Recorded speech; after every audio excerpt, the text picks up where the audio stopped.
Conseguí que mi novia fuera contratada en nuestra empresa, pero luego presentó un informe de abuso falso en mi contra para quitarme mi puesto. A mis 32 años, necesitaba desahogarme. Los últimos meses han sido una vorágine de acontecimientos que todavía trato de asimilar. Estoy en mis 30 y pocos, y desde hace aproximadamente 4 años trabajo en una oficina corporativa en Chicago, en el área financiera. Empecé como analista financiero, pero con esfuerzo y dedicación ascendí hasta convertirme en gerente senior de finanzas, liderando mi propio equipo. El trabajo era bastante satisfactorio, buen sueldo, beneficios decentes y, sorprendentemente, disfrutaba presentarme cada día, pese a lo que muchos considerarían lo rutinario. Hace casi un año, conocí a Amy en la casa de un amigo durante su mudanza. Ella era encantadora y, al igual que yo, se desempeñaba en finanzas, aunque trabajaba para una startup que atravesaba dificultades en el centro de la ciudad. La conexión fue instantánea. Hablamos sobre hojas de cálculo, análisis de mercado y otros temas financieros, de esos que podrías pensar que son aburridos,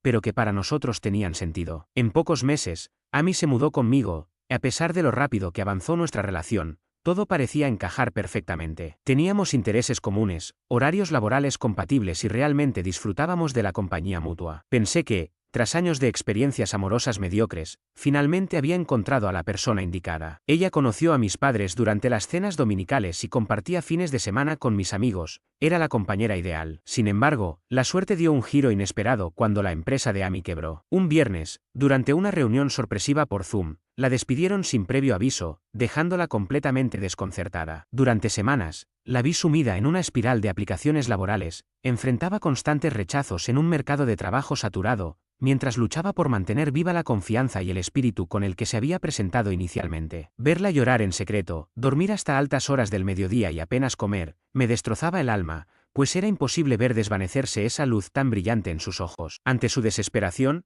cuando apareció la oportunidad de un puesto como analista financiero junior en mi compañía, decidí intervenir. Aunque sabía que mezclar temas laborales y sentimentales podía complicar las cosas, también reconocía sus habilidades. Así que hablé con Sara, una amiga encargada de recursos humanos, y recomendé a Amy basándome exclusivamente en su potencial profesional. Mi recomendación le abrió la puerta, y en solo 2 semanas, tras una entrevista exitosa, consiguió el empleo. Al principio, todo parecía mejorar. Compartíamos el viaje al trabajo, almorzábamos juntos ocasionalmente y en la empresa Amy se mostraba extremadamente profesional. No había muestras de afecto en exceso ni peticiones especiales por tratarse de mi novia, por el contrario, se esforzaba aún más para demostrar que merecía estar allí, sin importar la relación personal. Pero, 2 meses después de su incorporación, comenzaron a suceder cosas extrañas. Amy empezó a quedarse en la oficina hasta tarde casi todas las noches, alegando que deseaba impresionar al director financiero. De manera repentina, fue incluida en reuniones con la alta dirección, algo inusual para un analista junior, lo que despertó ciertas sospechas en mí. Además, mostraba un interés desmedido en mis proyectos, formulando preguntas sobre modelos financieros y estructuras de reporte que superaban lo que su cargo requería. Al principio me pareció adorable su afán de aprender, pero pronto se volvió inquietante. El comportamiento de Amy empezó a adquirir tintes sospechosos, llegaba a casa en estado de euforia, hablando de conversaciones de las que claramente no debía estar al tanto, mencionando directores y estrategias futuras con naturalidad, como si fueran amigos de toda la vida, a pesar de que esos proyectos aún no habían sido oficialmente anunciados. En más de una ocasión, accidentalmente usó mi laptop al confundirla con la suya, y cuando le preguntaba inocentemente sobre su día, sus respuestas oscilaban entre vaguedad excesiva y detalles tan específicos que parecía como si ensayase un discurso preparado. Una sensación extraña y desagradable empezó a crecer en mi interior, algo no cuadraba en su comportamiento, pero no lograba precisar exactamente qué. La situación dio un vuelco el pasado lunes, cuando me llamaron a una reunión con recursos humanos y el vicepresidente de nuestro departamento. El ambiente en la sala era pesado y la mirada del responsable de recursos humanos evitaba la mía, mientras el vicepresidente mantenía una expresión sombría, similar a la que se adopta justo antes de anunciar malas noticias o despedir a alguien. Con voz medida y fría, el encargado de recursos humanos anunció que se había presentado una denuncia formal en mi contra. Las acusaciones sostenían que, aprovechándome de mi posición, había presionado a una subordinada para entablar una relación y que, además, había contribuido a crear un ambiente laboral hostil. Me quedé congelado, en un momento me reí, no por ironía, sino porque mi mente no podía comprender lo absurdo de la situación. Durante años me había portado con total profesionalismo, evitando incluso interactuar con mi equipo fuera del ambiente laboral y rechazando invitaciones de after office para mantener límites claros. Cuando intenté averiguar quién había presentado la denuncia, me dijeron que no podían revelar detalles mientras se realizaba la investigación. Mientras tanto, me asignaron temporalmente a un proyecto remoto, aparentemente insignificante, para solucionar el asunto. Con el corazón hecho trizas, recogí mis cosas, sabiendo que 4 años de arduo trabajo y una reputación construida meticulosamente estaban siendo cuestionados por acusaciones infundadas. En el camino de regreso a casa, no pude dejar de repasar mentalmente posibles sospechosos entre mis compañeros. Jason de presupuestos, a quien siempre había visto resentido porque lo ascendieron yo en lugar de él; Rachel de compras, con quien había tenido una reunión acalorada hace unos 6 meses, aunque jamás hubo algo inapropiado, o quizás alguno de los nuevos integrantes, con quienes apenas había interactuado. Nada encajaba. Llegué a mi apartamento, agotado y con una sensación paranoica, como si mi mente se hubiera quedado atrapada en un bucle de pensamientos corruptos. Fue entonces cuando Amy apareció. Entró radiante, dejó caer su bolso junto a la puerta y comenzó a hablar a toda prisa sobre una reunión exclusiva en la que había sido incluida, una sesión estratégica a puerta cerrada con el director financiero, en la que, según ella, sus ideas habían dejado a todos boquiabiertos. Mientras asentía sin realmente prestarle atención, notaba un cambio en los tiempos y en el acceso que había obtenido de la noche a la mañana. Fue en ese momento cuando comenzó a encajar en mi mente toda la conducta extraña, el cambio abrupto en su comportamiento, la manera en que, al verme entrar en una habitación, solía callar de inmediato, su hábito repentino de bloquear su teléfono, algo que antes nunca hacía, y su insistencia en preguntar por proyectos que yo ni siquiera había mencionado, proyectos que solo conocían los altos mandos. No quise confrontarla en el instante, deseaba observar su reacción. Mientras me recostaba en el sofá con los brazos cruzados y comentaba con un tono seco: «Hoy fue un día raro en el trabajo», ella apenas se detuvo a responder. De forma casi mecánica, inició una conversación sobre que, aparentemente, alguien insinuaba que estaba siendo demasiado amigable con otras mujeres. Su respuesta, entre una pausa casi imperceptible y un comentario entrecortado, me dejó la sensación de que, finalmente, comenzaban a desvelarse detalles de una trama oculta detrás de su actuación. El ambiente se volvía cada vez más enigmático, y yo, mientras tanto, me encontraba sumido en una mezcla de incredulidad, confusión e inquietud. Hace 4 años que trabajo en esta empresa sin ningún problema. De repente, llega una nueva contratación, Amy, y en ese preciso momento, todo empezó a cambiar. Mientras me encontraba en mi rutina, la observé con atención, se movía de manera que intentaba parecer despreocupada, pero algo en su mirada me indicó que tal vez se estaba comportando de modo calculado. Me pregunté si, de alguna manera, alguien estaba dispuesto a hacer lo que fuera para avanzar en la compañía, hasta el punto de sacar a alguien del camino. «Jaque, ¿no crees que es paranoico ver en todo una estrategia?», me preguntó a mí, con voz aparentemente tranquila, pero su tono reflejaba una tensión creciente. «¿Paranoico?», contesté con calma, aunque mi voz adquirió un matiz más incisivo al notar que esa misma semana me apartaron de todos los proyectos importantes y, para colmo, de pronto me vi rodeado de ejecutivos en calidad de analista junior. Ella soltó una risa nerviosa antes de replicar. «Entonces, ¿me estás acusando de apuñalarte por la espalda?». Me incliné un poco hacia ella, dejando claro que mi intención no era acusarla, sino simplemente entender cómo alguien podía ascender tan rápido sin saber exactamente qué palancas tirar y a quién dirigir sus esfuerzos. El silencio se extendió entre nosotros. Vi cómo el habitual destello de su sonrisa se apagaba y su postura se endurecía, como si hubiese mantenido una fachada demasiado tiempo. Finalmente, Amy dejó caer su máscara. Me miró con esa intensidad que nunca antes había visto. En ese preciso instante, dejó de fingir, y soltó un suspiro largo y controlado. «Sabes, ya no importa, ya está todo dicho», declaró con voz seca. «¿Eso es todo?», pregunté, incrédulo ante la franqueza de su tono. «No eres tonto, Jaque. Sabes muy bien por qué llegamos a este punto. Te conseguí ese trabajo, me arriesgué por ti. ¿De verdad crees que Recursos Humanos hubiera siquiera considerado tu currículum sin mi recomendación?», replicó, moviendo la cabeza en un gesto que mezclaba resignación y cierta burla,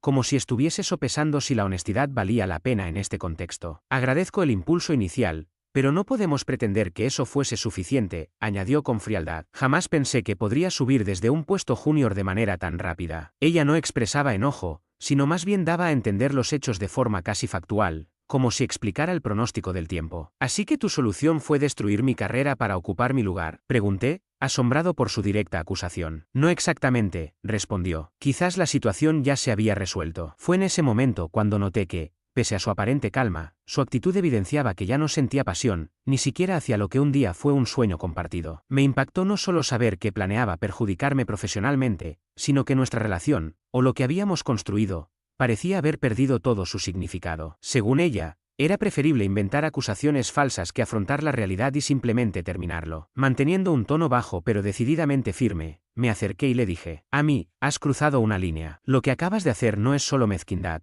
es algo que podría cerrar por completo tu carrera. Acusaciones falsas no son una simple zona gris, son una mina legal que podría detonar en cualquier momento. Si crees que me voy a quedar de brazos cruzados mientras distorsionas la verdad, te equivocas. Ella no se inmutó, dejando escapar una leve sonrisa, como si se hubiera aburrido de la conversación. La ruptura no iba a mejorar mi situación profesional, sin embargo, no podía permitir que continuara manipulación alguna. Con la voz firme, le ordené: empaca tus cosas. Tienes hasta mañana por la noche para buscar otro lugar donde quedarte. Vivo aquí también, replicó, intentando justificar su permanencia. Tú me permitiste mudarme, esto no es solo tu decisión. Ese apartamento era mío desde antes de que trajeras una maleta siquiera, contesté, recordándole de forma definitiva que la responsabilidad legal era mía. Su rostro se endureció, pero no tuvo argumentos para replicar. Estamos terminados, Amy, dije con la convicción de quien pone fin a todo de una vez. Totalmente terminado, añadí, retrocediendo como si de su presencia se tratase de algo repulsivo. Estás reaccionando de forma exagerada, murmuró ella, perdiendo la confianza que solía mostrar,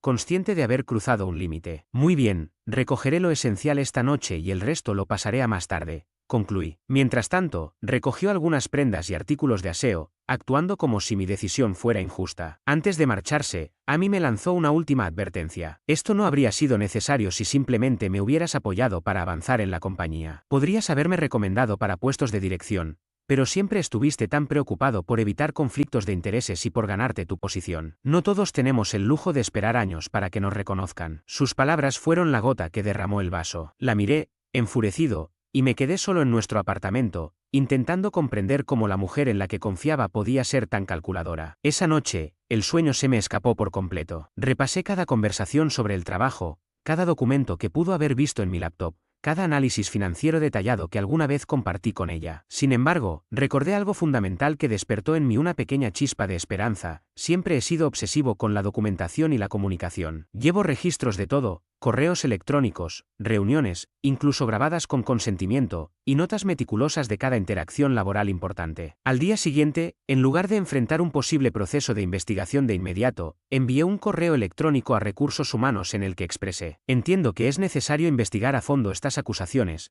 colaboro en todo y confío en que la verdad saldrá a la luz. Por favor, infórmenme si precisan información adicional. Empecé a compilar mi evidencia. Monté una cronología de todas las interacciones que tuve con Amy en espacios públicos o en grupo, reuní testimonios de compañeros que podían corroborar mi conducta profesional, y recuperé mensajes de texto que evidenciaban que nuestra relación existía mucho antes de su ingreso a la empresa, demostrando que ya convivíamos desde antes. Además, encontré docenas de fotografías de eventos, viajes y reuniones familiares que desmintieron por completo sus afirmaciones. Lo más significativo, sin embargo, fue hallar en nuestro servicio en la nube compartida, configurado cuando nos mudamos juntos, varios capturas de pantalla que Amy había tomado de documentos confidenciales de la empresa. Entre estos estaban los salarios de los puestos directivos, incluyendo el mío, y previsiones financieras trimestrales aún no divulgadas públicamente. Esto dejaba claro que la situación había escalado a algo más grave que un conflicto de intereses. Se trataba de un caso de espionaje corporativo. No llegué a confrontarla nuevamente, ni recurrí a redes sociales para hacer una campaña contra ella. En su lugar, recopilé y ordené todas las pruebas con meticulosidad. Desde el principio decidí actuar de manera contundente. Entregué a Recursos Humanos toda la información fáctica y organizada sobre las acusaciones, dejando que la investigación siguiera su curso. Conservé otras pruebas como miras bajo la manga y, en paralelo, me concentré en el proyecto temporal que me habían asignado, decidido a demostrar mi valía para la compañía sin importar las circunstancias. Durante las 2 semanas siguientes no obtuve respuestas concretas. Mientras trabajaba desde una cafetería, me enteré por mensajes esporádicos de compañeros que Amy había retirado la mayoría de sus pertenencias y, según rumores, se había incorporado a reuniones de liderazgo presentando análisis financieros sorprendentemente similares a los que había discutido en las sesiones departamentales. Ayer por la tarde, recibí una llamada del vicepresidente y del jefe de Recursos Humanos solicitándome acudir a una reunión esa misma mañana a las 8. Aunque se negaron a dar detalles telefónicamente, noté en sus voces un tono distinto, menos severo y más cargado de disculpas. Llegué temprano, elegantemente vestido y profesional, a pesar de tener el corazón acelerado. La reunión fue breve pero decisiva. Tras revisar la investigación,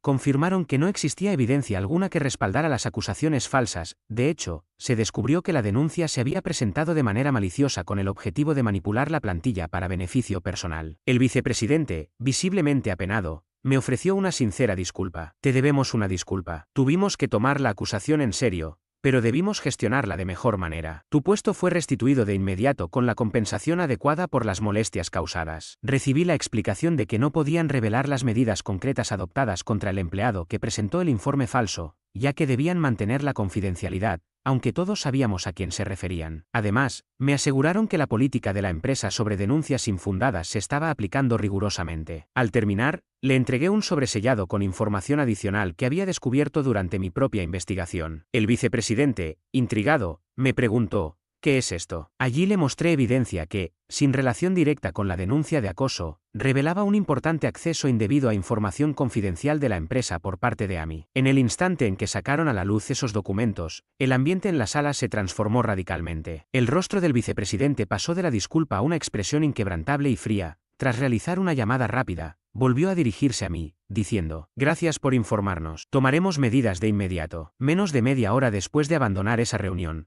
cuando regresé a mi escritorio, mi verdadero puesto, junto a mi equipo, llegó un correo electrónico a nivel de toda la compañía anunciando importantes cambios organizativos. Para mi sorpresa, mi nombre aparecía como oficialmente reinstalado en el cargo de gerente senior de finanzas, además de que se me asignó dirigir una nueva iniciativa. El nombre de Amy había desaparecido de la lista. No pasó mucho tiempo antes de que mi teléfono comenzara a reventar. Primero recibí un mensaje de Amy preguntando: ¿qué hiciste? Luego otro: mi gafete no funciona, seguido de llamadas cada vez más frenéticas. Alrededor del mediodía ya contaba con decenas de mensajes, en los que variaba desde confusión y enojo hasta súplicas desesperadas. Sin embargo, decidí no responder a ninguno. Los rumores en la oficina contaban que aquella mañana, Amy había llegado al edificio y se encontró con el personal de seguridad en la entrada, quienes la escoltaron directamente a una sala de conferencias donde la esperaban recursos humanos y el departamento legal. Al intentar utilizar su laptop, descubrió que estaba bloqueada. La confrontaron no solo por la denuncia falsa, sino también por el acceso y la copia de información confidencial. Se encontró evidencia de que había estado enviando secretos de la empresa a su cuenta personal mediante su cuenta laboral durante semanas. Lo que empezó como un despido se transformó en un caso de posible conducta delictiva. Confiscaron su teléfono y laptop corporativos en el acto. Cuando intentó llevarse su teléfono personal, le informaron que, al haber sido usado para capturar información confidencial, también debía ser revisado. Ella se negó, empeorando aún más la situación, y la seguridad la escoltó fuera mientras gritaba exigiendo hablar con el director financiero, asegurando que se trataba de un malentendido. Según informó la recepcionista, 2 horas después aún la veían afuera del edificio, alternando llamadas hacia mí y pidiendo a otros empleados que la ayudaran a ingresar. Extrañamente, a pesar de todo, en el interior no sentí la satisfacción esperada. Más bien, me embargaron el cansancio y la tristeza al constatar que alguien en quien confiaba podía ser tan calculador. Sin embargo, también nació en mí una fría determinación. Ella intentó destruir mi carrera sin pensarlo 2 veces, pero las acciones tienen consecuencias. Bloqueé su número y pasé varios días con un amigo, temiendo que intentara llegar a mi apartamento, cuya cerradura ya había sido cambiada. Resultó que, cuando la situación lo exigía, yo también puedo jugar el juego. Una semana después del incidente, las cosas se intensificaron aún más. Tras haber bloqueado su número, Amy empezó a reaparecer de todas las formas posibles: correos electrónicos desde direcciones desconocidas, mensajes transmitidos a través de amigos en común e incluso una carta manuscrita deslizada por debajo de la puerta del apartamento de mi amigo, sin explicación de cómo había encontrado dicho lugar, lo cual me inquietó más de lo esperado. Primero me acusó de haberla delatado, luego cambió de tono, minimizando la situación y alegando que se trataba de una mentira desproporcionada. Poco después, le vino la compasión y la súplica, con mensajes del tipo: por favor, solo háblame, como si aún quedara algo por explicar. Decidí ignorar todas estas comunicaciones. El desarrollo más insólito ocurrió hace 3 días. Amy, de alguna forma, consiguió el número de teléfono de mi madre y la llamó, sollozando, diciendo que yo había malinterpretado la situación e incluso afirmando que estábamos comprometidos, aunque supuestamente en medio de una discusión. Esto complicó aún más el asunto, ya que mi madre y mi hermana llegaron a creer en su versión y se inundaron mi teléfono con mensajes, insistiendo en que debía escuchar su versión y en que las relaciones requieren esfuerzo, entre otros argumentos. Cuando intenté explicar lo sucedido, ellos opinaban que estaba siendo dramático y que simplemente ella había cometido un error tan insignificante como poner sal en el café, no como destruir la vida de alguien. Incluso mi padre, normalmente firme en sus convicciones, me sugirió que fuera el hombre grande y al menos hablara con ella. Nadie entendía realmente lo que se siente cuando alguien de confianza trata de arruinar tu vida para su propio beneficio. En lo que respecta a la situación laboral, la empresa, técnicamente, me había absuelto de toda culpa. Pero seamos realistas, una acusación de acoso deja una marca imborrable. Durante las reuniones me decían: te creemos, Jake, sabemos que no hiciste nada malo, pero en los pasillos noté miradas de soslayo, conversaciones que se detenían cuando me veía, y sonrisas forzadas de aquellos que antes reían genuinamente con mis chistes. Mi reputación estaba destrozada. Al día siguiente de mi reincorporación, mientras tomaba un café en la sala de descanso, 3 compañeros se levantaron de repente para asistir a reuniones urgentes. Al mediodía me encontré comiendo solo en mi escritorio, distraído en mi teléfono, pretendiendo que así me gustaba, mientras mis compañeros se mostraban amables pero distantes, como si fuera radioactivo. Solo mis subordinados directos actuaban con normalidad, probablemente por temor a contradecirme. Nada invita más a la integración que sentirse como un paria con autoridad. Después de una semana de incómoda convivencia, decidí conversar en confianza con mi vicepresidente, Mark. Una noche, lo encontré en su oficina y le dije directamente: estoy notando incomodidad en el equipo respecto a mi reincorporación. Mark, evitando inicialmente mi mirada, finalmente suspiró y dijo: Jake, seré sincero contigo, tu reputación aquí se ha complicado. Quizás un nuevo comienzo sea lo mejor para todos. En otras palabras, en la práctica querían que desapareciera sin recurrir a un despido formal que pudiera generar demandas. Señalé que, a pesar de haber sido absuelto, todos sabían que Amy había mentido, diferenciando entre saber y creer. Con una frialdad corporativa de manual, me dejaron claro que no podían forzar a nadie a sentirse cómodo. Así, quedé libre de toda culpa, pero, en la práctica, desempleable en la empresa a la que había dedicado 4 años de mi vida. Esa misma noche, comencé a enviar currículos. ¿Cómo resultaría difícil encontrar un nuevo puesto en finanzas? Tenía reseñas de desempeño brillantes, pero también una nueva acusación de acoso, algo que el Departamento de Recursos Humanos, por disposiciones legales, no podía confirmar ni negar durante una consulta de referencia. A pesar del escepticismo, mi primera semana de búsqueda de empleo transcurrió con cierto optimismo. Con un currículum sólido y experiencia demostrada, apliqué a 15 posiciones durante ese fin de semana, personalizando cada carta de presentación como si mi futuro financiero dependiera de ello. Finalmente, logré una entrevista en una firma de servicios financieros de tamaño mediano, en el centro de la ciudad. La primera llamada telefónica fue muy positiva, mis cualificaciones coincidían perfectamente con lo que buscaban y el reclutador se mostró genuinamente entusiasmado con la idea de integrarme al equipo. La entrevista presencial también comenzó de forma prometedora, ya que el gerente de contratación parecía impresionado por mi experiencia en proyectos y conocimientos técnicos. Sin embargo, llegó la temida pregunta: ¿por qué estás buscando dejar tu puesto actual? Cuando entré a la primera entrevista ya tenía mi discurso ensayado. Busco nuevos retos y espacios de crecimiento, dije, esbozando la mejor sonrisa que pude practicar frente al espejo. Admití que mi empresa actual me había permitido aprender mucho,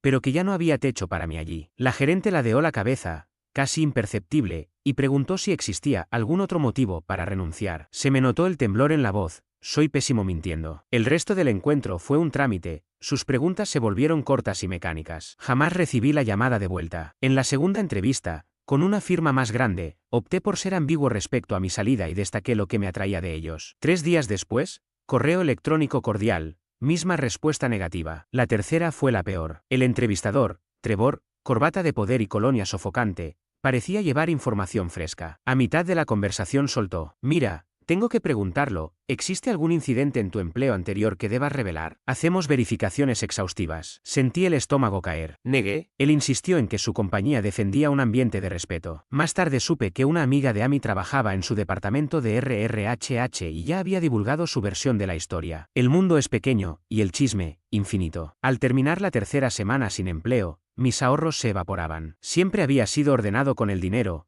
pero jamás planifiqué quedar desempleado por culpa de una novia psicópata. El contrato de alquiler, ahora solo a mi nombre, vencía, y el dueño pretendía subirlo un 15%. Sin ingreso estable, resultaba impagable. Pasé del sofá de mi amigo Tyler al estudio más barato que encontré, un cuchitril sobre el bar más ruidoso de la ciudad y debajo de alguien que, juro, entrenaba elefantes para zapatear a las 3 de la madrugada. Las paredes eran tan finas que podía oír la respiración de los vecinos, y la ducha parecía escupirme gotas con desprecio. El mobiliario incluía un colchón que recordaba demasiado bien la silueta del dueño anterior, una mesa coja sostenida por guías telefónicas y una heladera que gruñía como si conspirara. Pero, por $850 al mes, uno no exige lujo. Bastante tenía con rogarle al banco que aceptara mi tarjeta. Mientras yo comía ramen por 5ª noche consecutiva, en mi antigua empresa el equipo legal afinaba la artillería contra Amy. Kevin, un excompañero, Me pasaba el parte de guerra cada vez que nos juntábamos, ahora él pagaba las cervezas. Descubrieron que Amy se reenviaba correos confidenciales de presupuestos a su cuenta personal, clasificándolos por carpetas. Iba de despacho en despacho haciendo preguntas inocentes sobre proyectos futuros y luego vendía esas ideas en reuniones con la directiva. Parasitismo corporativo en estado puro, ejecutado con precisión quirúrgica. Lo más incriminatorio fue hallar borradores de correos donde ensayaba su relato de acoso laboral, versiones /B, probando que acusaciones sonarían más verosímiles. Ni se molestó en borrar el historial, olvidó que los borradores se guardan en los servidores y que T monitoriza patrones de búsqueda. Y la guinda, entre la información robada había datos de una fusión inminente. La empresa planeaba adquirir una firma más pequeña con una cartera de clientes clave. Amy ya había contactado a uno de sus contadores por LinkedIn. Resultado: orden de alejamiento en proceso, demanda civil y posible denuncia penal por espionaje industrial. Un consuelo amargo, pero consuelo al fin. 2 meses después, la desesperación me obligó a ampliar el radio. Aceptaría puestos para los que estaba sobrecualificado, en ciudades que jamás consideré y hasta en sectores apenas relacionados. El subsidio de desempleo cubría un 60% de mi antiguo salario, devorando poco a poco mi fondo de emergencia. Entrevistas 4,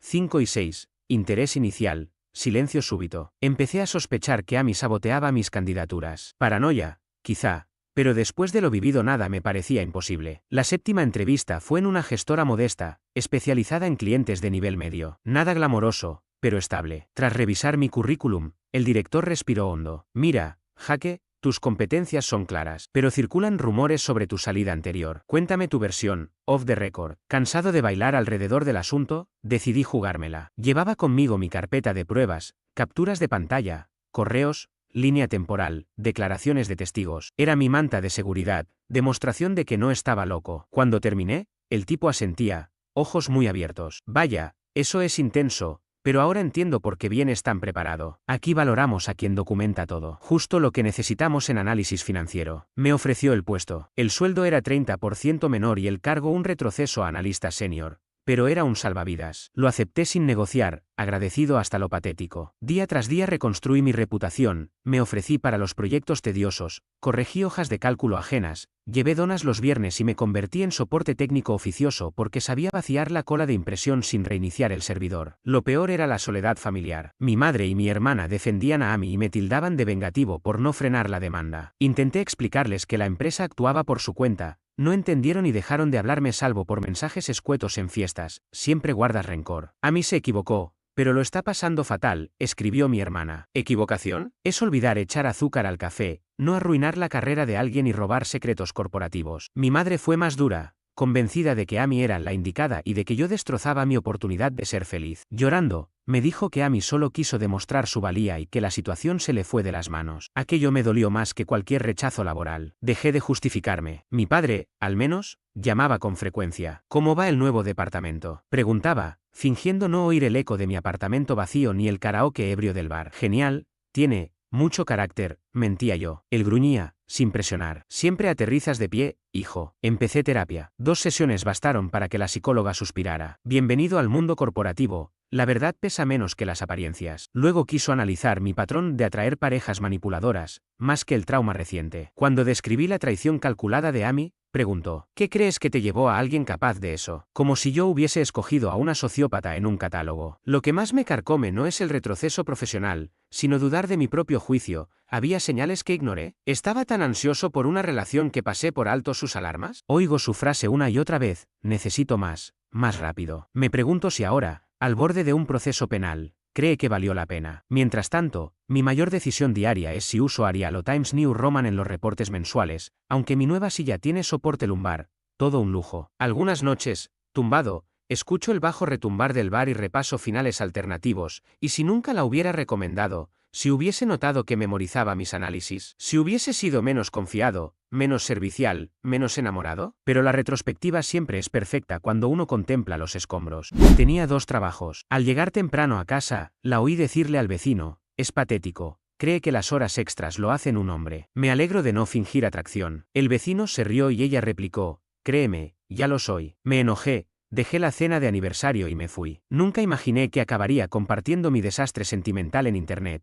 Pero aquí estoy, a las 2:37 de la madrugada en un motel de mala muerte, tratando de asimilar lo que sucedió hoy. 7 años de matrimonio se han esfumado en apenas 45 segundos, y me cuesta creer que mi mundo se haya derrumbado de esa manera. Durante los últimos 4 meses he estado sacrificando casi todo por nuestro sueño. Llevo 2 trabajos, uno en la fábrica de 6 de la mañana a 3 de la tarde y otro en un almacén de 6 de la tarde a medianoche, apenas alcanzando a dormir 5 horas antes de repetir la jornada. Todo eso con el único propósito de ahorrar para el enganche de una casa, mientras Valentina se empeña en hacer despegar su pequeño negocio, un negocio que aún no da ganancias, pero que, según ella, está a punto de florecer. Yo creía en ella y en nuestro futuro juntos. Hoy era nuestro 7º aniversario y logré cambiar mis turnos para llegar a casa a las 5 en lugar de a medianoche, con la esperanza de sorprenderla. Pasé por un restaurante local que prepara unos bistecs de lujo, aunque me costaron $300, y adquirí su vino favorito, unos pasteles de lava de chocolate, y por primera vez, flores de un florista de verdad,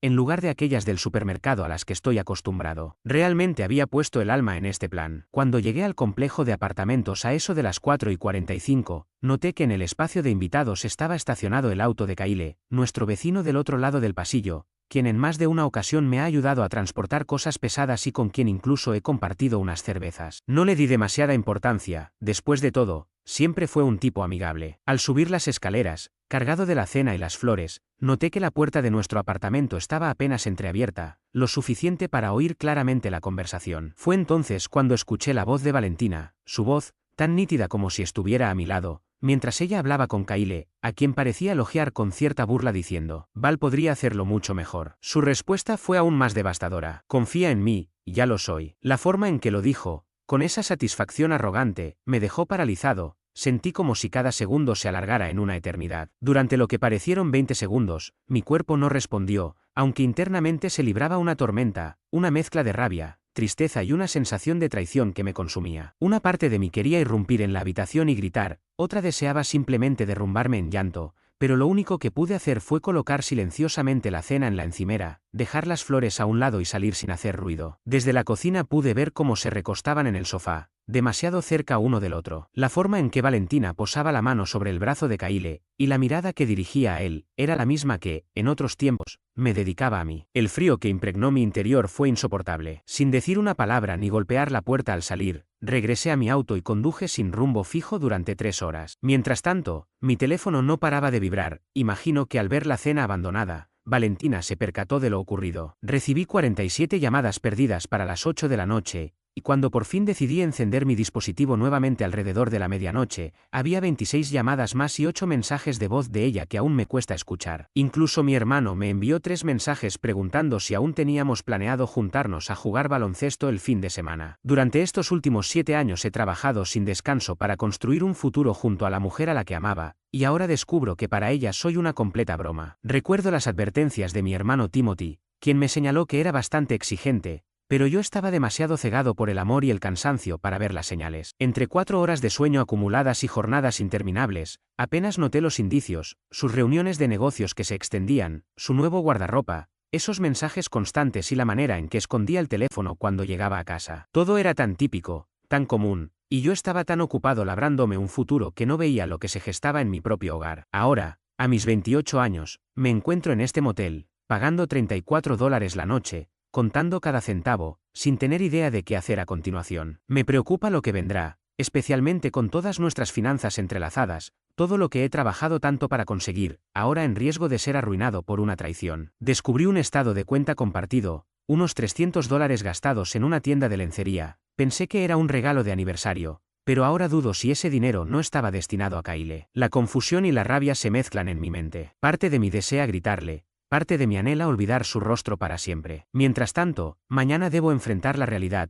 desenredar nuestras cuentas y proteger lo poco que nos queda de dinero, antes de que ella decida vaciarlo todo sin piedad. ¿Debería ausentarme del trabajo? Jamás había faltado a ninguno de mis turnos, y ahora me veo en medio de una crisis total que ni siquiera imaginé. Incluso mi mejor amigo Kim me ha contactado, inquieto por saber por qué Valentina le llamó de manera tan frenética para saber de mi paradero. Mi mente no para de darle vueltas a esa frase, a ese tono tan frío y orgulloso cuando dijo, confía en mí. Ya lo soy, como pudo en tan solo 45 segundos destrozar todo lo que creímos construir. Al pensar en todo lo sucedido, me embarga una mezcla de devastación y determinación. Estoy a punto de mostrarle a la persona que desprecio, y a mí mismo, lo que significa ser un hombre que, a pesar de haberlo perdido todo, no se rinde sin luchar. Mañana empezaré a revisar nuestras cuentas bancarias para ver hasta dónde llega este desastre, y mientras tanto, me preparo para enfrentar esta nueva etapa. Hace 2 semanas mi vida dio un giro inesperado. Llegué temprano a casa después de mi segundo empleo para celebrar nuestro aniversario, pero lo que escuché me dejó sin aliento. Durante la cena, capté a mi esposa, Valentina, diciéndole a nuestro vecino Kyle que yo era patético por quedarme horas extras en el trabajo, y confesó que ya llevaba tiempo engañándome. Esa revelación me impactó profundamente. No era solamente el cansancio físico de esas horas adicionales, sino que cada minuto me había enseñado lo resistente que era y que podía soportar mucho más dolor del que ella imaginaba. Inmediatamente decidí actuar. Primero,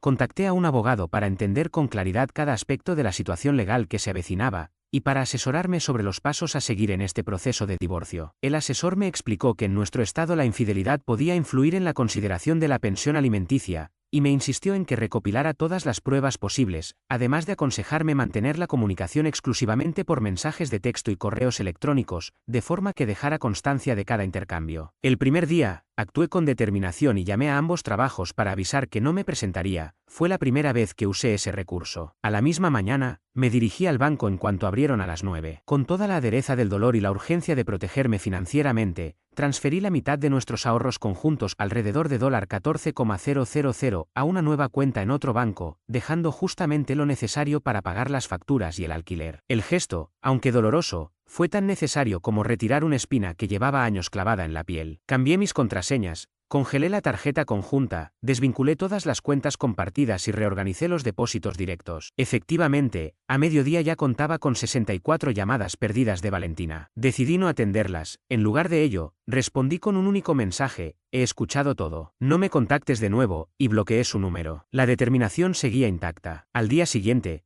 profundicé en el proceso legal. Pagando $400 por una consulta, el abogado me orientó de forma precisa sobre el divorcio, indicándome qué evidencia debía recabar y describiéndome cómo se vería un acuerdo justo. Me recomendó, insistentemente, documentar cada detalle de lo ocurrido. Mientras tanto, Valentina se sumía en una espiral de pánico. Comenzó a llamar sin cesar a mi hermano, a mis padres y a cualquier amigo en común para dar su versión. Yo había desaparecido tras un malentendido. Mi hermano Timothy, con gran serenidad, le aseguró que yo estaba bien y tomándome un tiempo para procesar todo. Mis padres, sin tapujos, dejaron claro su desconfianza hacia ella. Mi madre incluso le manifestó que siempre supo que no era la indicada para mí, y mi padre terminó la conversación abruptamente. El quinto día, la situación se complicó aún más. Mientras me encontraba en un breve descanso en el trabajo, la recepcionista me informó que Valentina se encontraba en el vestíbulo, llorando y causando un alboroto. Por cuestiones de privacidad y para evitar más confrontaciones, informé que estaba atravesando un problema personal y no podía reunirme con ella. Finalmente, seguridad tuvo que pedirle que se retirara. Aunque presenciar ese episodio no fue motivo de orgullo, internamente experimenté una especie de satisfacción al ver cómo alguien que me traicionó perdía el control de la situación. En medio de todo este caos, mi amigo Kim se convirtió en un verdadero salvavidas. Su pequeño apartamento, con su modesto sofá, se transformó en mi refugio durante estos 16 días en los que viví en su hogar. Kim no solo me ofreció un lugar donde quedarme, sino también su ayuda incondicional. Documentó con capturas de pantalla los mensajes de texto cada vez más desesperados de Valentina y guardó los mensajes de voz que aún no me atrevo a escuchar. Para distraerme un poco durante las noches, jugábamos a ese tonto juego de carreras en su consola hasta que el cansancio vencía mi mente. A partir del segundo semana decidí dejar de ser pasivo y empecé a informar a nuestros amigos en común sobre lo ocurrido. Respondía de manera honesta y sin dramatismos, simplemente diciendo que no estaba en casa porque estaba tomando un respiro para reorganizar mi vida. La información se difundió rápidamente en nuestro pequeño círculo social. De pronto, se dejó de ver a Valentina en reuniones, sus fotos ya no recibían likes y hasta su socio de negocios, Ruth, una amiga de la universidad, se vio obligada a replantear su colaboración con ella. No pedí a nadie que tomara partido,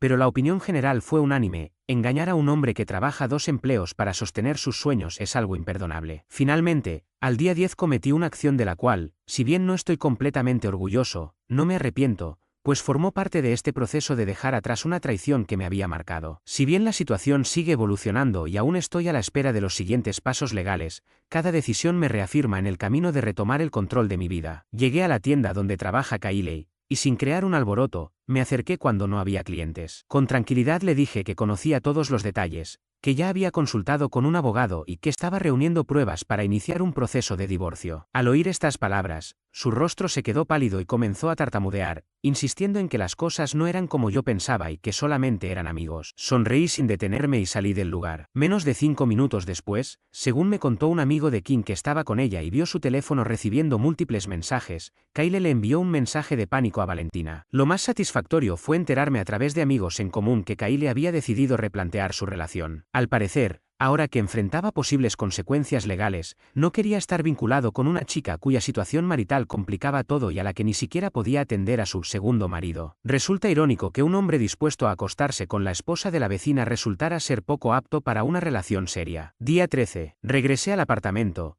plenamente consciente de que Valentina estaría en su clase semanal de yoga. Aproveché para instalar algunas cámaras pequeñas en las áreas comunes del piso, algo totalmente legal dado que sigo figurando en el contrato de arrendamiento, nada en los dormitorios ni en el baño. No se trata de un acto de acosador, sino de una necesidad de documentar quién entra y sale, así como posibles daños o sustracción de objetos. El estado del apartamento era un reflejo del caos, envases de comida a domicilio por todas partes, montones de ropa y las flores que había dejado se habían marchitado en el florero. Los pétalos marrones se esparcían sobre la encimera, semejando mariposas que ya habían perdido su vida. Además, descubrí papeles reveladores relacionados con el negocio de Valentina. Ella ocultaba que su empresa tenía una deuda de $32,000, un hecho del que había mantenido silencio durante meses, mientras yo me entregaba al máximo para apoyarla en sus sueños. Recabé fotografías de todo, dándome más munición para el abogado. Día 15. Por fin contesté una de sus llamadas. Su voz estaba destrozada, llena de llantos y palabras atropelladas. Valentina me suplicaba una oportunidad para explicar, jurando que lo vivido con Kyle había sido un error sin mayor trascendencia. La escuché en silencio por exactamente 4 minutos y 14 segundos, que medí en el reloj, y luego le propuse tranquilamente encontrarnos a cenar al día siguiente para conversar. Su respuesta fue tan rápida que rozó lo desconsolador. Así, después de 16 días de silencio, el plan era regresar a casa. Valentina creía que se trataba de una cena de reconciliación, pero lo que ella desconocía era que había invitado tanto a mis padres como a los suyos, a nuestros amigos más cercanos y a los míos. Preparé una presentación con capturas de pantalla, registros financieros y extractos seleccionados de las grabaciones de las cámaras. La reservación en el restaurante que ella pensaba que existía, en realidad, nunca fue hecha. En vez de eso, ella iba a enfrentarse a una sala repleta de personas listas para evidenciar el tipo de persona que realmente era. Kim opinaba que el golpe era demasiado fuerte, mientras Timothy creía que ni siquiera era suficiente. Personalmente, consideré que era la medida justa, una humillación pública equivalente a la que ella se había permitido infligirme a mis espaldas. No paro de recordar algo que solía decirme mi abuelo: el peor dolor no es el de tener el corazón roto, sino descubrir que jamás conociste a quien te lo rompió. Hace 16 días pensé que conocía a mi esposa. Mañana, ella descubrirá quién soy realmente ahora. Actualización. Han pasado 6 meses desde aquella noche fatídica, y finalmente estoy listo para ofrecer la actualización definitiva sobre esta situación. Para quienes se suman al relato en este momento, aquí va un breve repaso. Valentina fue sorprendida hablando mal de mí frente a Kyle, su amante, y luego estuvo involucrada en aquella confrontación donde, tras 16 días de silencio, preparé una cena que ella creía sería una reconciliación. Durante días planifiqué cada detalle, incluso seleccioné la lista de reproducción que sonaría en el apartamento. Todo estaba meticulosamente orquestado. Mis padres y los de ella llegaban en horarios precisos, al igual que nuestros amigos más íntimos. Sin embargo, la noche no transcurrió según lo esperado. A las 5:45, 15 minutos antes del horario previsto, recibí un mensaje de Valentina: ya voy. No pude esperar más y, en medio de la preparación, escuché la llave girar en la cerradura. Intenté avisar a todos para que se dieran prisa, pero sabía que no llegarían a tiempo, dejando claro que pasaría al menos 20 minutos solo entre ella y yo. Cuando finalmente salí del baño, la vi vestida con un elegante vestido azul, el que le había comprado en su último cumpleaños, sosteniendo una botella de vino y con lágrimas genuinas en los ojos. Durante un instante, las memorias de 7 años parecieron revivir y algo en mí flaqueó. Pero entonces, ella soltó la excusa más típica de Valentina: había traído el vino con la seguridad de que en mi casa jamás encontraría algo decente, incluso en medio de su montaje de falsa disculpa. En ese preciso momento, mi determinación se reavivó. Los siguientes 20 minutos resultaron extraordinariamente intensos. Valentina ofreció una actuación llena de llanto y disculpas, afirmando de nuevo que lo de Kyle fue irrelevante, que solo ocurrió 2 veces, y que se sentía descuidada. Yo me limité a observarla, sin pronunciar palabra, mientras ella intentaba contactarme físicamente sin éxito. A las 6:17, el timbre sonó y, al abrir la puerta, su semblante se transformó en una mezcla de confusión y alarma al ver a sus padres. Roberto, su padre, siempre ha sido comprensivo, pero su madre, grande, nunca dejó de ser una fuente de conflictos, pensando constantemente que su hija merecía a alguien mejor que yo. Todo esto desembocó en una escena que, para Arande, supuso una sacudida completa de sus creencias. Finalmente, a las 6:32, ya se encontraban reunidos 9 invitados en nuestra modesta sala, con rostros que reflejaban la incomodidad de una ceremonia fúnebre. Y, de manera irónica, esa velada se convirtió en el funeral real de mi matrimonio. Me puse de pie y agradecí a todos por haber acudido. Con voz temblorosa, anuncié que Valentina y yo enfrentábamos serios problemas de comunicación, situación que creí resolver mejor contando con el apoyo de quienes nos queremos. Mientras hablaba, noté que Valentina, congelada en el sofá, me lanzaba miradas fulminantes. Sin dudar, inicié la presentación de diapositivas. La primera diapositiva mostraba la captura de pantalla de nuestra cuenta bancaria, evidenciando mis depósitos regulares de 2 trabajos durante los últimos 4 meses. La siguiente revelaba los estados de cuenta de una tarjeta de crédito secreta de Valentina, en los que se veían cargos en hoteles en las noches en las que ella aseguraba trabajar hasta tarde. Luego aparecieron imágenes de intercambios de mensajes de texto entre ella y Kyle, abarcando los últimos 3 meses. Finalmente, proyecté un breve clip grabado con mi cámara oculta, en el que se observaba a Kyle ingresando a nuestro apartamento a las 2:13 de la tarde de un martes, mientras yo estaba en el trabajo. En esa sala, el silencio era absoluto salvo por el extraño sonido de jadeo que emitía la madre de Valentina. Después, reproduje un corto fragmento de audio de apenas 10 segundos, extraído de aquella noche, en el que se me oía a Valentina descalificándome de patético, dejando claro que estaba satisfecha de no tener que fingir atracción hacia mí y confirmando que ya llevaba tiempo engañándome. Ella trató de desacreditar la grabación, alegando que había sido manipulada y sacada de contexto. En ese instante, su padre se levantó, me dirigió una mirada de infinita pena y abandonó la sala, siendo seguido por su madre, quien le reprochó comportarse de esa forma. Mis padres se mantuvieron impasibles, mi madre, aferrada a la mano de mi padre, tenía los nudillos blancos. En ese preciso momento, lancé la bomba financiera, revelé ante todos que el negocio de Valentina se encontraba endeudado por $32,000. Mientras yo laboraba jornadas de 16 horas para sostener sus sueños, ella hacía que el dinero se desvaneciera en una empresa que estaba fracasando, ocultando la magnitud de la deuda incluso a su socia de negocios, a quien había traído a nuestra boda como dama de honor. Fue entonces cuando Kim, quien había permanecido en silencio en un rincón, intervino confirmando que lo había ayudado a recabar toda la evidencia, asegurando que nada había sido manipulado ni exagerado. Fue en ese instante que Valentina se derrumbó por completo, sollozando de manera desconsolada y confesando, el asunto extramatrimonial llevaba 5 meses en curso, y ella ya había pensado en dejarme. El negocio iba a pique y su vergüenza le había impedido decírmelo. Uno tras otro, nuestros amigos comenzaron a irse, ofreciendo excusas incómodas, mientras mis padres se acercaron para abrazarme, asegurándome que llamarían al día siguiente, y luego se marcharon. Al final, nos quedamos solo, yo, Valentina y Kim. Ella imploró una segunda oportunidad, sugiriendo que fuéramos a terapia y que cortaría todo contacto con Kyle. Sin embargo, le entregué los papeles de divorcio preparados por mi abogado, informándole que tenía 48 horas para encontrar otro lugar en el cual vivir. Durante las semanas siguientes, todo se volvió una maraña de trámites y gestiones. Como nuestro contrato de arrendamiento venía a su fin en 2 meses, permití que se quedara con sus padres mientras yo procedía a iniciar el divorcio, citando adulterio y respaldado con la evidencia recopilada. Gracias a la documentación, que demostraba tanto la infidelidad como la situación financiera oculta, mi abogado consiguió negociar condiciones favorables, no tendría que pagar pensión alimenticia, y cada uno conservaría sus propias deudas. El juez incluso me felicitó por haber mantenido la compostura en una situación tan crítica. La división de bienes fue financieramente dura, pero justa. Yo conservé mis ahorros personales, y ella, su negocio fallido. En un melancólico domingo lluvioso, le ayudé a trasladar sus pertenencias fuera del apartamento, mientras su madre vigilaba para evitar cualquier enfrentamiento. Fue un momento tristemente simbólico. 7 años de vida compartida se redujeron a cajas rotuladas y bolsas de basura. Con el tiempo,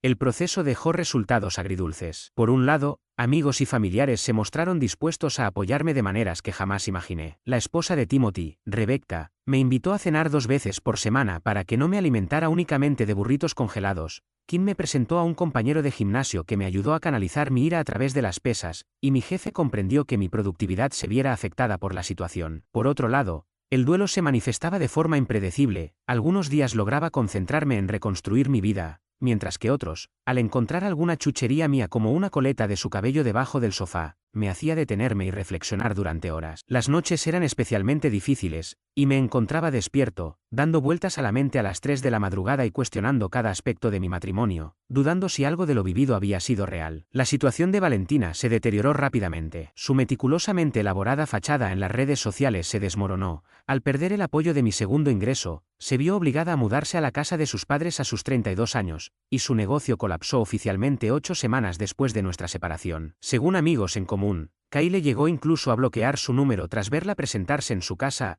ebria y suplicándole formalizar su relación. El clásico comportamiento de Kyle, dispuesto a acostarse con la esposa de otro, pero no a enfrentar el lío que había ayudado a crear, no dejó duda de la magnitud de su implicación. A 3 meses del divorcio, recibí una promoción en mi empleo principal, lo que me permitió renunciar al segundo trabajo. Aunque mi horario de sueño seguía siendo un caos, seguía adelante con mis responsabilidades. Además, eliminé las aplicaciones de citas que había descargado impulsivamente poco después del divorcio. Aún no estaba preparado para ello, pues algunas heridas requieren más que un match en Tinder para sanar. 5 meses después, me crucé con Valentina en el supermercado. Fue un encuentro incómodo, ambas partes nos veíamos arruinadas, y terminamos haciendo un extraño baile de fingir que no nos conocíamos hasta coincidir en la misma fila de caja. Ella preguntó por mi estado y yo respondí que estaba bien. Al enterarse de que acudía a terapia, asentí con aprobación. Permanecimos en un silencio incómodo hasta que llegué a pagar, casi como si fuera una especie de cierre. 6 meses después, finalmente abandoné ese apartamento plagado de fantasmas y recuerdos dolorosos. Me trasladé a un lugar más pequeño y cercano a mi trabajo,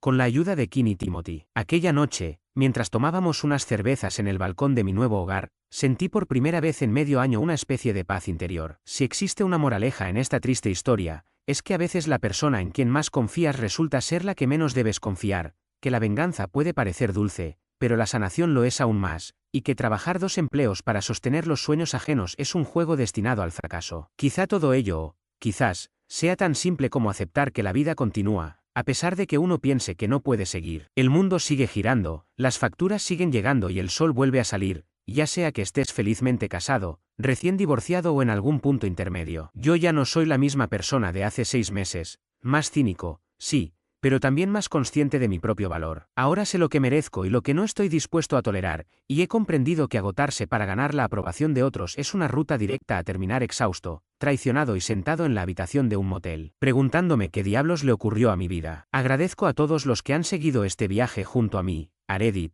cuyas críticas, consejos y verdades brutales me ayudaron a atravesar los momentos más oscuros. No estoy seguro de si volveré a actualizar esta historia, pero por ahora, espero que este capítulo finalmente haya llegado a su fin.